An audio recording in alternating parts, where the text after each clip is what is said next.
The pregnant widow lived alone on the ranch until the dying cowboy appeared seeking shelter. Sarah Johnson wiped away the stubborn tears as she folded the tiny clothes for the baby due in 2 months. She had been living alone for 4 months on the isolated ranch since Michael had passed away, and each day was a struggle between grief and the hope of starting anew. Then she heard a faint knock at the door. When she opened it, she found a tall, bearded man holding his hat in trembling hands. His dusty clothes and sunburned face betrayed days of travel. His blue eyes, though weary, held a kindness that put her at ease. "Ma'am, I apologize for the intrusion. I'm William Parker, a passing cowboy. My horse went lame a few miles back, and He swayed, bracing himself against the doorframe. "I need a place to stay the night. I can pay." Sarah hesitated. A woman alone, pregnant, in the middle of nowhere. Michael had always warned her to be cautious with strangers. But there was something about this man that didn't frighten her. Perhaps the respectful way he kept his distance, or how he spoke softly to avoid startling her. "Are you sick?" she asked, noticing how he sweated despite the cool evening breeze. "Just a bit of fever, nothing serious. I've been through worse." William forced a smile, but Sarah could see he was struggling to stay upright. Her maternal instincts, sharpened by pregnancy, overruled caution. Her Michael had been raised with Christian values, always helping those in need. How could she turn away someone in distress? "Come in. You can stay in the back room tonight." She stepped aside. "I'll make some tea and something for you to eat." "God bless your kindness, ma'am." William entered slowly, removing his hat. "I won't be any trouble, I promise." As she warmed chicken soup, Sarah watched him from the corner of her eye. He sat in the chair she offered but kept his back straight, as if unwilling to get too comfortable. His calloused, scarred hands spoke of a life of hard labor. There was something familiar about him she couldn't place. "Is the ranch just yours?" William asked, accepting the cup of tea she handed him. "It was mine and my husband's. Now it's just mine." Sarah instinctively touched her belly. "Mine and the baby's. I'm sorry for your loss." His voice held genuine sincerity. "Where was your husband from?" "Born right here, a son of this land. Michael Johnson, maybe you knew him." Cowboys tend to know each other on these roads. William nearly choked on his tea. His eyes widened, and he turned pale, paler than the fever had already made him. "Michael Johnson," he murmured. "Tall brown hair, small scar on his forehead." Sarah's heart raced. How did this stranger know such specific details about Michael? "How did you know my husband?" William lowered his gaze, his hands trembling. It wasn't just the fever. "We worked together a few years back. He was a good man." But Sarah sensed there was more. The way he spoke, the emotion in his voice, suggested a deeper connection than just work partners. Dear listener, if you're enjoying the story, don't forget to like and subscribe to the channel. It helps us a lot as we're just starting out. Now, back to the story. That night, Sarah barely slept. The stranger coughed in the next room, and she found herself checking on him repeatedly. By morning, he was already awake, sitting on the porch, watching the sunrise. "How are you feeling?" she asked, bringing fresh coffee. "Better, thank you. You've been very kind." William took the cup but avoided looking directly at her. "I'll be on my way today." "No need to rush. You're still weak." "I don't want to overstay my welcome. A woman alone shouldn't be receiving strangers for too long." Sarah sat in the rocking chair where she used to knit. Something about his posture, the way he held his cup, reminded her of Michael in a disconcerting way. "You said you knew my husband. How did you two meet?" William took his time answering, as if weighing each word. "It was on a ranch in rural Texas. I was just starting out as a cowboy, and he already had experience. Taught me a lot." Michael never mentioned a William Parker. Maybe he didn't remember. He met a lot of people in his life. Sarah wasn't convinced. Michael had a good memory and always told stories from his days on the road. Why would he leave out a friendship with someone who clearly meant something to him? "I'll go to town today to get medicine for your fever, and I won't take no for an answer." Sarah stood up. "You stay here and rest." William protested, but she had already made up her mind. She prepared for the 2-hour trip to the nearest town, leaving him with instructions to rest and eat. At the pharmacy, while waiting for the medicine, Sarah flipped through old newspapers on the counter. In an issue from 3 months ago, a photo caught her eye. It showed a ranch in Texas where there had been a fire. Listed among the heroes who saved the cattle was the name William Parker, experienced cowboy. Sarah's heart raced. It was him, she was sure of it. But why would a hero be on the run, sick and alone on the roads? Back at the ranch, she found William fixing the fence that had been broken for weeks. He worked skillfully as if he knew the job well. "You didn't have to do that." Sarah stepped down from the wagon. "It's the least I can do to repay your kindness." He wiped sweat from his brow. "This fence was dangerous. The cattle could have gotten out." "How did you know I had cattle?" William paused, realizing he'd revealed more than he meant to. "Saw the tracks. Cowboys learn to read signs." But Sarah was starting to piece things together. He knew Michael better than he admitted, knew details about the ranch and worked as if he were already familiar with the place. That night at dinner, she decided to test her suspicions. Michael always said this ranch belonged to his father, that he built it all with his own hands. Said he learned about cattle from the wisest man he ever knew. William swallowed hard. "Your father must have been a good man." Michael said this man wasn't family, but was like a brother to him, that they parted over a misunderstanding and he always regretted it. William's hands trembled. He set down his fork and stayed silent for a long moment. "Mrs. Sarah," he began, his voice thick, "some things are better left in the past. But the past has a way of catching up, doesn't it?" Sarah looked him straight in the eye. "Especially when we're running from it." William sighed deeply. He knew he couldn't keep lying to the woman who'd shown him such kindness. "Michael talked about you a lot," he said finally. "Said he'd found the love of his life, that you were strong, brave, and would be a wonderful mother." Sarah felt tears welling up. "So you really were close." "We were, very close." William looked out the window at the stars. "Worked together nearly 5 years. He was the brother I never had." "What happened between you two?" William hesitated, fighting his emotions. "Foolishness. Stubborn men's pride." He shook his head. "We disagreed over a deal, how to handle a dishonest rancher. Michael wanted to confront him head on. I thought it was better to work around it. Words got heated. I said things I shouldn't have. And we went our separate ways." "And you never spoke again?" "Never." His voice nearly disappeared. "My pride was bigger than my sense.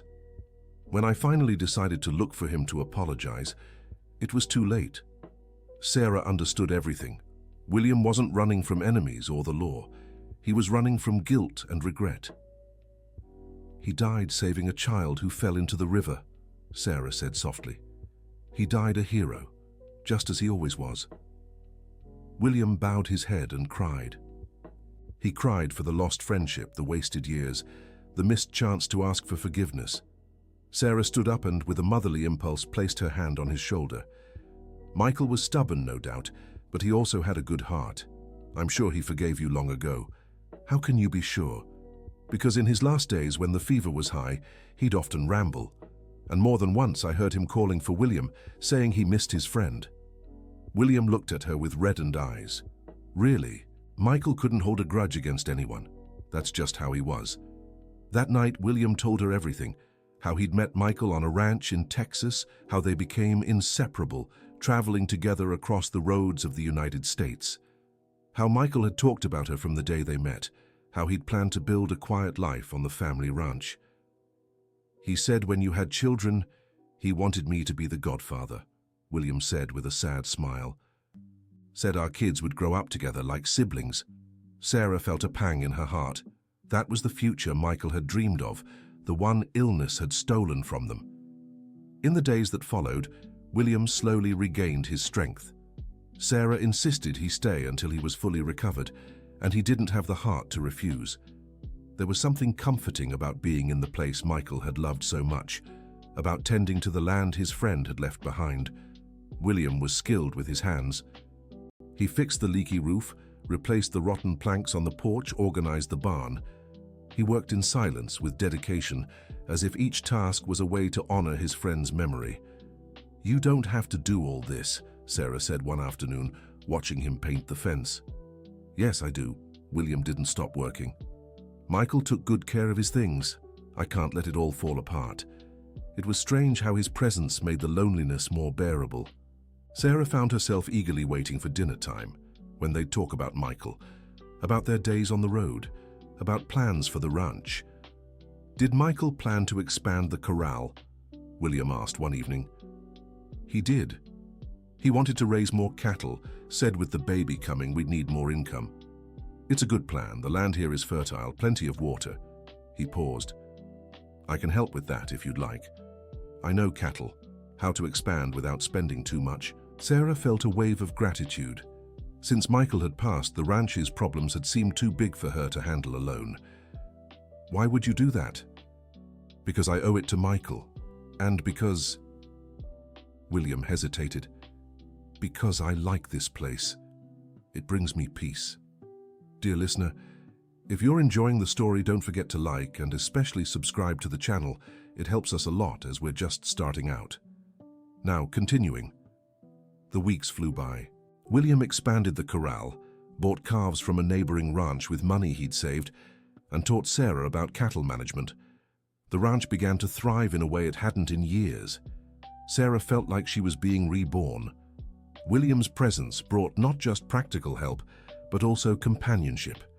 He had funny stories from the road, knew about medicinal plants, and cooked dishes he'd learned in different regions. "Michael would have loved to see the place like this," Sarah said one afternoon, watching the cattle graze in the lush field. "He sure would," William smiled. He always said this place had the potential to be something special, but not everything was perfect. Mrs. Wilson, the closest neighbor, started gossiping about the widow living with a strange man. "It's a scandal, Sarah," she said during an uninvited visit. "What kind of example are you setting for the baby on the way?" "William is a good man, Mrs. Wilson. He's helping me with the ranch." "A good man who came out of nowhere?" The woman shook her head. "Everyone's talking. A pregnant woman living with a stranger." Sarah felt anger, but also a pang of doubt. Was she doing the right thing? What would Michael think? That night, she talked to William about the gossip. "Maybe it's best if I leave," he said, clearly upset. "I don't want to tarnish your reputation." "No," Sarah said firmly. "This is your place now too. Michael would have wanted it this way." "Are you sure?" "I am." She touched her belly, where the baby had started kicking. "This child will need a father figure, and I need someone I can trust." William felt his eyes well up. He was being welcomed into a family, something he'd never had before. But the gossip worsened when Victor Richardson, the wealthiest rancher in the area, began pressuring Sarah to sell the ranch. "A woman alone can't handle a business like this," he said, showing up one morning with papers in hand. "I'm offering a fair price. You could move to town, raise your child in comfort." "I'm not alone," Sarah replied firmly, "and I don't intend to sell. That outsider won't stay forever." Victor looked at William with contempt. "Men like him are drifters. When he gets tired, he'll leave and you'll have nothing." William stepped forward, fists clenched. "Watch your words." "Or what?" Victor smirked. "You'll hit me? Then Sarah will see what kind of man she chose to protect her." Sarah stepped between them. "Please leave my property. I'm not interested in selling." Victor left, but not before giving a threatening look. "You'll regret this, Sarah. This land will be mine, one way or another." That night, William was restless. "I know men like Victor," he said. "They don't stop until they get what they want." "What do you think he'll do?" "I don't know, but we should stay alert." The answer came a week later. Sarah went to town for supplies and returned with troubling news. "The bank manager said there's an overdue debt on the ranch," she said, clearly nervous. "Michael never mentioned any debt." William examined the papers she brought. "This doesn't make sense. Michael was careful with money. The manager said if we don't pay in 30 days, the bank can take the property."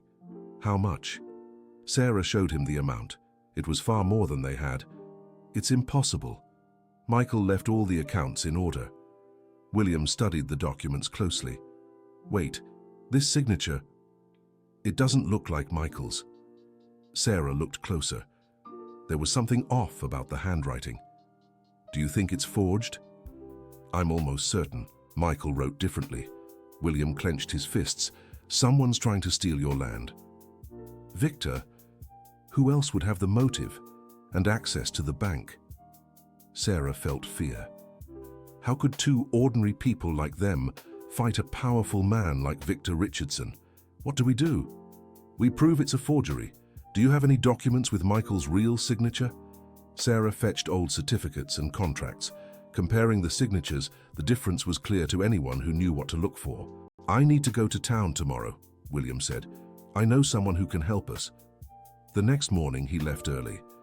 Sarah stayed behind, more anxious than ever. The baby kicked hard, as if sensing her worry. Around noon, two men showed up at the ranch. They were Victor's hired hands. Sarah recognized them.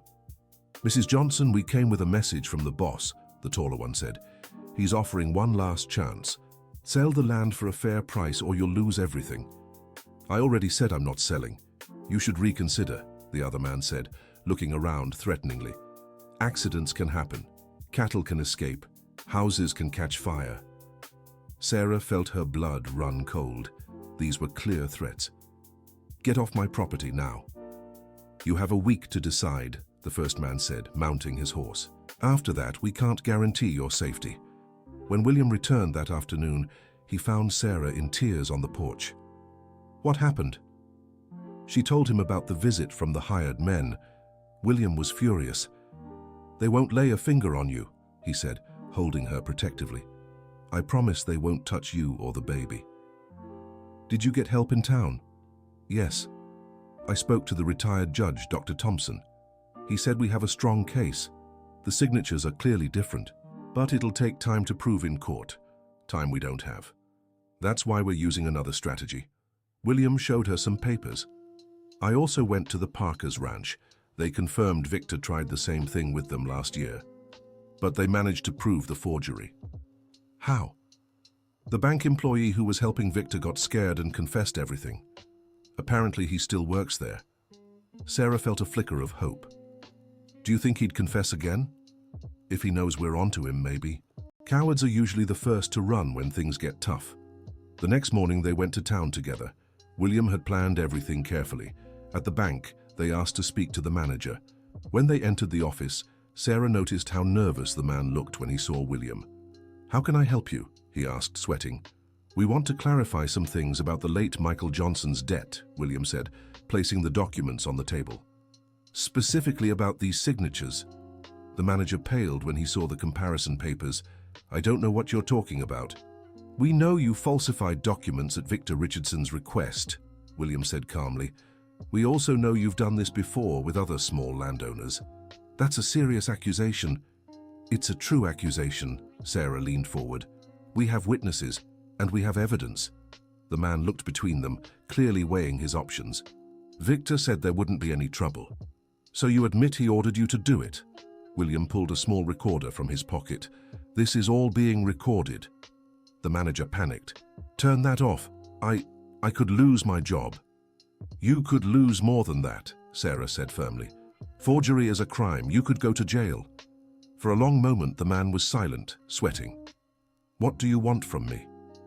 The truth, William replied. And for you to undo all the fake paperwork. If I do that, Victor will destroy me. If you don't, we'll turn you in, Sarah said. Your choice. The manager took a deep breath. Fine, I'll undo it. But in return, you can't mention my name in the complaint against Victor. Deal. William turned off the recorder. But we want everything in writing. Today. An hour later, they left the bank with documents proving the debt was fake and that Victor Richardson had tried to fraudulently take the property. I can't believe it worked, Sarah said, still in shock. Michael always said the truth comes out eventually. William smiled. It just needed a little push. But their joy was short-lived. When they got back to the ranch, they found signs of a break-in. The house had been ransacked, drawers open, papers scattered. They were looking for something. William examined the damage. The original documents. Sarah ran to the bedroom. Michael kept everything in a small safe behind the wardrobe. Luckily, the safe hadn't been found, but it was clear Victor was desperate. He knows we've uncovered the scheme, William said grimly. He'll try something more drastic. Like what? I don't know, but you can't stay here alone. I'll sleep in the living room from now on. Sarah didn't protest. For the first time since Michael left, she felt truly threatened. That night around 2 in the morning, William heard strange noises. He got up quietly and peered out the window. 3 men were surrounding the house. One of them carried what looked like fuel cans. William's heart raced. They were going to try to burn the house down with them inside. He quickly woke Sarah. "We need to leave. Now," he whispered urgently. "What?" "Don't make a sound. There are men outside. I think they're going to set the house on fire." Sarah felt panic, but William reassured her. "We'll go out through the bedroom window. My horse is in the corral. We can get to him without being seen." Carefully, he helped Sarah out the window. She was heavy with her advanced pregnancy, but managed to climb down with his help. They crawled to the corral, where William quickly saddled the horse. He was helping Sarah mount when they heard voices nearby. "Are you sure they're asleep?" The stranger was exhausted today. He won't wake up till morning. William recognized the voice of one of Victor's henchmen. They mounted quickly and set off silently down the back road. Only when they were at a safe distance did William let the horse run. "Where are we going?" Sarah asked, clinging to him. "Dr. Thompson's house. He'll protect us and call the authorities." Behind them, they saw flames beginning to rise from the direction of the ranch. Sarah cried as she watched her home catch fire. It was all she had left of Michael, all their memories. "I'm so sorry," William murmured. "I should have seen this coming. It's not your fault." Sarah wiped her tears. "At least we're alive." Dr. Thompson greeted them in his pajamas, but quickly understood the gravity of the situation. He called the authorities and offered his home as shelter. "Victor has gone too far this time," the retired judge said, shaking his head.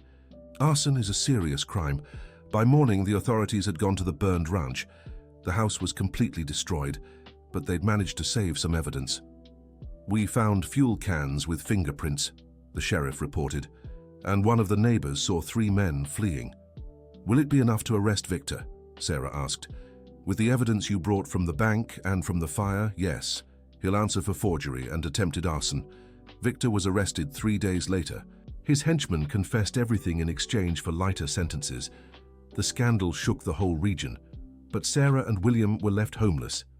Dr. Thompson offered to let them stay with him until they decided what to do. "I could rebuild," Sarah said one afternoon, staring at the smoldering ruins of her old home. "But it'll take time and money we don't have."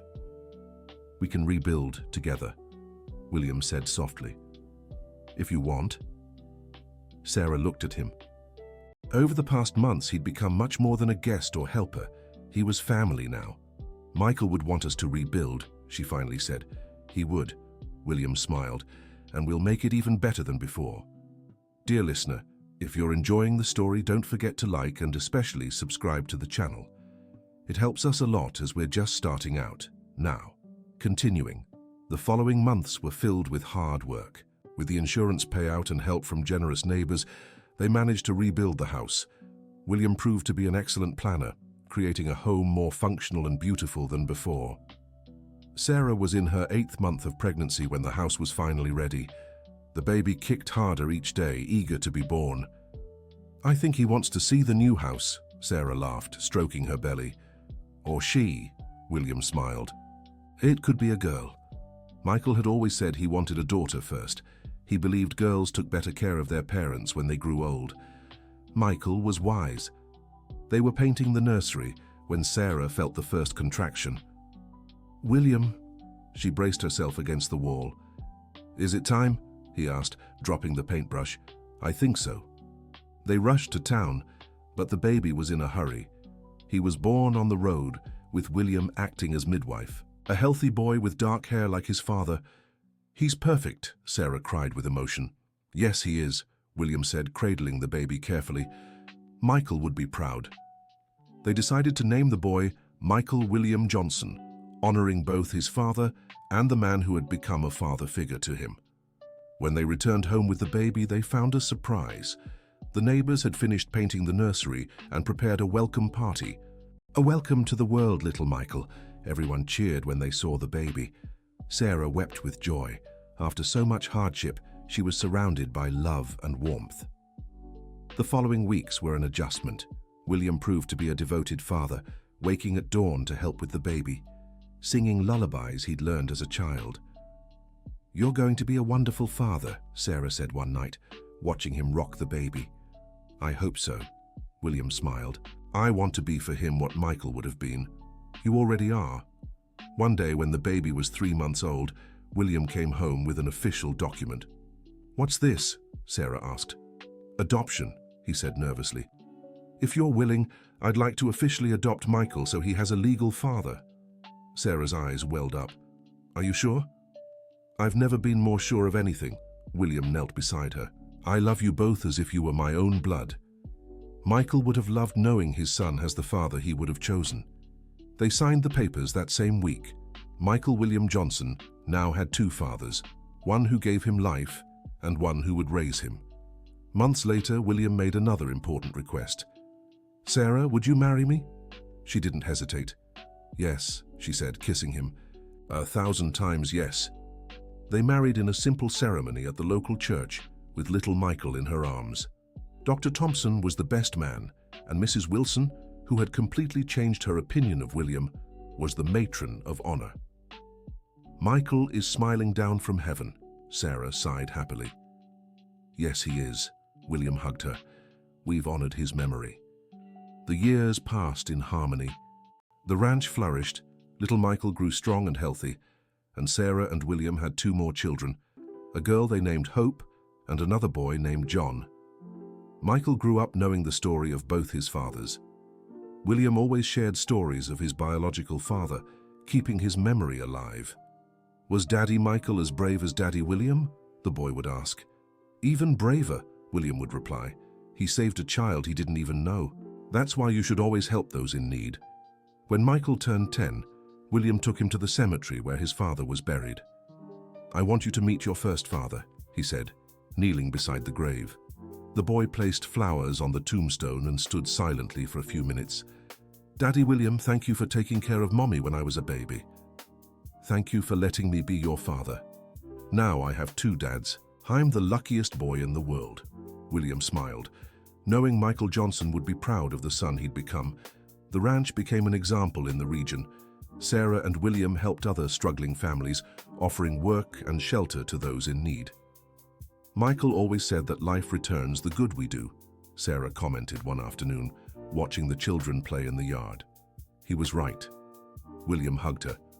"Look at everything we've managed to build." During a heavy storm, a young couple with a baby knocked on the door asking for shelter. They were traveling to New York in search of work when their car broke down. Sarah and William didn't hesitate to take them in. "Stay as long as you need," Sarah said, settling them in the guest room.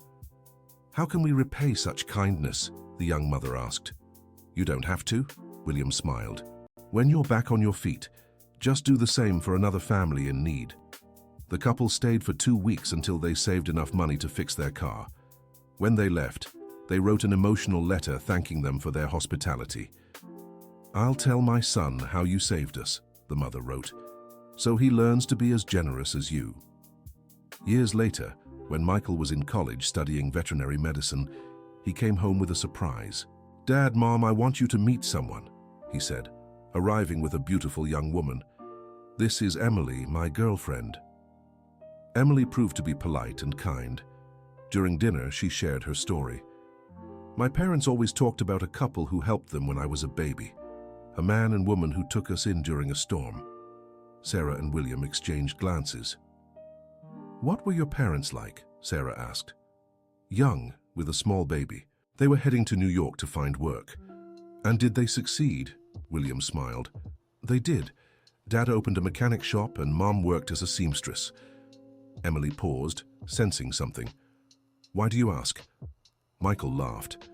"Because it was my parents who helped yours." Emily was stunned. Then she cried, overwhelmed to learn that her boyfriend was the son of the people who had saved her family. "My parents will be so moved," she said. "They always wanted to thank you in person." "Life has these beautiful coincidences," Sarah remarked, wiping her eyes. It's not a coincidence, William smiled. It's life returning the good we did. Michael and Emily married 2 years later. The ceremony brought both families together, and they became close friends. During the wedding, Sarah reflected on everything that had happened. If someone had told me 20 years ago that I'd be this happy, I wouldn't have believed it, she said to William. Michael brought you into my life, he replied. Even after he was gone, he kept watching over us. Do you think he knew this would happen? I think he knew I'd take care of you, and that you'd take care of me. The small ranch had grown into a thriving property. Michael became a veterinarian and returned to work with his parents. Hope was studying to be a teacher, and John showed talent for music. You've built something beautiful here, Dr. Thompson remarked during a visit, now quite elderly. Michael Johnson would be proud. We built it together, Sarah smiled, with love and faith. One afternoon, William was teaching his grandson to ride when Sarah called him. Come see this, she said, holding a letter. It was from a family from another state who had heard about the ranch where people were always welcomed with kindness. We're going through hard times and we're wondering if there's work here, the letter read. We have 3 small children and are willing to do any honest work. What do you think? Sarah asked. I think there's always room for an honest family, William smiled. Let's help them. Michael would approve. Michael always approved when we helped someone. That night, Sarah stayed on the porch, gazing at the stars. William sat beside her. What are you thinking about? How strange life is, she sighed. If Michael hadn't left, you never would have come along. If you hadn't gotten sick, you never would have stopped here. And if you weren't a kind-hearted woman, you would have sent me away. Michael taught me to help those in need. And you taught me how to start over. William took her hand. You saved me, Sarah. We saved each other, she smiled, and we built a beautiful family. Years passed. The children grew up, got married, had kids of their own. The ranch became a gathering place for the whole family every Sunday. Sarah, now with silver hair, loved watching her grandchildren play in the same yard where she'd raised her own children. Grandma, tell us the story of how you met Grandpa, the youngest granddaughter would ask. It's a long story, sweetheart, Sarah would smile. We love long stories. And Sarah would tell it, always emotional, about how a sick cowboy had knocked on her door one ordinary afternoon, changing her life forever. Did Grandpa Michael from heaven send Grandpa William to take care of us? The child would ask. I think so, sweetheart, Sarah would say, glancing at William, who was playing with the other grandchildren. I think so. William, now with a white beard but still strong, loved teaching the grandchildren about cattle, the land, and the importance of helping others. Grandpa, why do you always take in strangers? One of the grandkids asked. Because we never know who might need help, William explained, and because your great-grandfather Michael taught us that kindness always comes back to us. Even if the person is a stranger. Especially if they're a stranger, William smiled. Sometimes the strangest person can become the most important in your life. One afternoon, Sarah was sorting through old papers when she found a letter Michael had written to her just before he passed. She'd never had the courage to read it. My dearest Sarah, the letter said. If you're reading this, I'm already gone. I want you to know you were the greatest joy of my life. I know you're afraid of the future, but don't be. You're strong, brave, and you'll raise our son wonderfully.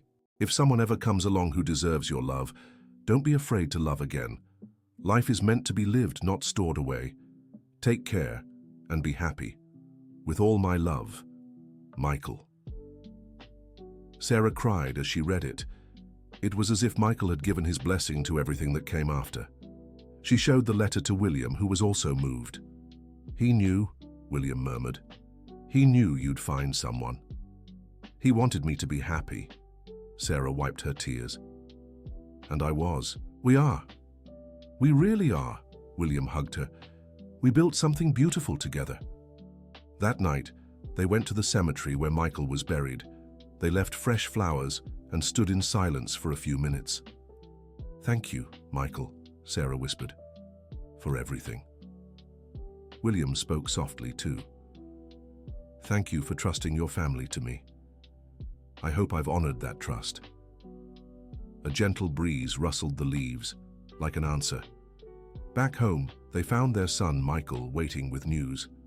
"Mom, Dad, I have something to tell you," he smiled. "Emily's pregnant. We're having our first child." Sarah and William hugged, overwhelmed. "Another grandbaby," Sarah exclaimed. "The family keeps growing," William grinned. "If it's a boy, we want to name him Michael William after me," their son said, "to keep the tradition." "Your father would be proud," Sarah said, her voice thick with emotion. "Both of them." Months later, the great-grandson was born, a healthy boy with William's light eyes and Michael's dark hair. "Welcome to the family, little Michael," Sarah said, cradling the baby. "Fourth generation of Michaels," William smiled. "The family is strong. And it'll stay strong," Sarah looked at her husband, "because we built it with love." That evening, sitting on the porch of the home they'd rebuilt together, Sarah and William reflected on their journey. 40 years since you knocked on that door," Sarah said. "Best decision of my life," William replied. "Even sick and lost, I ended up in the right place. Michael guided you here, and you let me stay." "How could I not?" Sarah smiled. "You brought new life to this place." "We brought new life, together." The sound of children laughing and playing in the yard reached them. It was Sunday, the day to gather the whole family. "You know what makes me happiest?" Sarah asked. "What?" "Knowing our children learned to help others the way we were helped." "It's true." William nodded. "Michael never hesitates to help those in need." Hope became a teacher to educate underprivileged children. John plays music in hospitals to cheer up the sick. And they all married kind-hearted people because they learned to recognize kindness. William smiled. "Like you recognized in me that day." "I didn't recognize kindness." Sarah laughed. "I recognized desperation, and desperation touched my heart." "Lucky for me to be desperate that day." "Lucky for us," Sarah corrected. "Because you saved me just as much as I saved you." The sun began to set behind the mountains, painting the sky orange and pink. It was the same view Sarah had admired for 40 years, but now she wasn't alone. "William?" "Yes?" "Thank you." "For what?" "For staying, for loving my son as if he were your own, for building this family with me. Thank you for opening the door that day." William kissed her forehead. "For trusting a stranger. You were never a stranger." Sarah smiled. "From the very first moment, I knew I'd come home." "How did you know?" "Because you spoke of Michael with genuine warmth. A man who loves my husband even after a fight must have a good heart." William laughed. "Michael had that effect on people, made everyone want to be better. Just like you did for me." Sarah looked at him tenderly. "You taught me it was possible to love again without forgetting my first love. And you taught me that family isn't just blood. It's a choice. It's care. It's daily love." The stars began to appear in the dark sky. Sarah remembered the nights she'd spent alone, counting stars and wondering if she'd ever be happy again. "Sometimes I'm afraid this is all a dream," she confessed.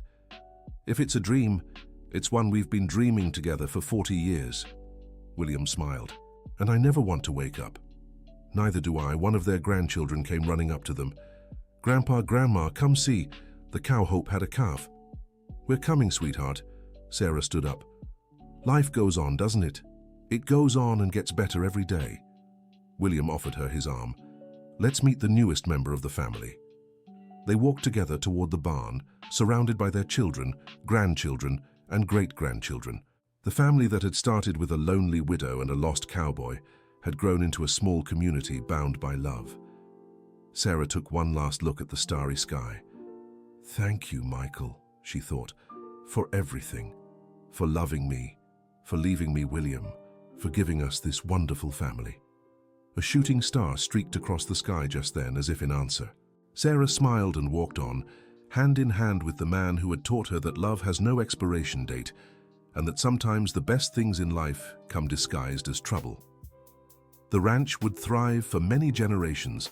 The children would grow up hearing the story of how it all began, learning that kindness attracts kindness, that love multiplies love, and that sometimes a sick stranger at the door can be life's greatest gift. And there would always be room for one more person in need. because Sarah and William had learned that the heart grows with the need to love. End of story. Now tell us what you thought of this story of love and resilience. Do you believe in the transformative power of kindness? Leave your honest comment about Sarah and William and tell us if you would have opened the door for a stranger like she did. Your opinion is very important to us. Don't forget to like and subscribe to the channel so you won't miss other heartwarming stories that touch your heart.